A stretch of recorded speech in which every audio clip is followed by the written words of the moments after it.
Hi viewers, మనం వచ్చేసి చదువు ఆనందించు అనేటువంటిది వచ్చేసి ఇక్కడ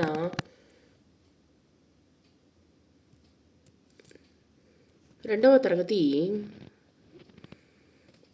తెలంగాణ గవర్నమెంట్ చూస్తూ ఉన్నాము.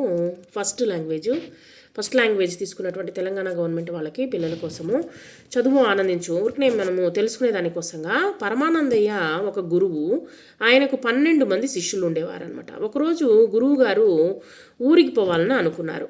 ఎద్దుల బండిలో బయలుదేరుతూ ఉన్నప్పుడు శిష్యులు బండి వెనక నడుస్తూ ఉన్నారు. కింద ఏమైనా పడతాయేమో అని చూడండి అన్నాడు గురువు. కొంతసేపటికి రాగి చెంబు కింద పడ్డది. శిష్యులు చూశారు, అంతే. ఇంకొంతసేపటికి శాలువా కింద పడ్డది. శిష్యులు చూశారు, అంతే. గురువుకు కోపం వచ్చింది. మొద్దుల్లారా, కింద పడ్డది బండిలో వేయాలని తెలియదా? ఈసారి ఏది కింద పడ్డా బండిలో వేయండి అన్నాడు. సరే, కొంతసేపటికి ఎద్దు పెండ వేసింది, అంటే ఎద్దు పేడ వేసిందనమాట.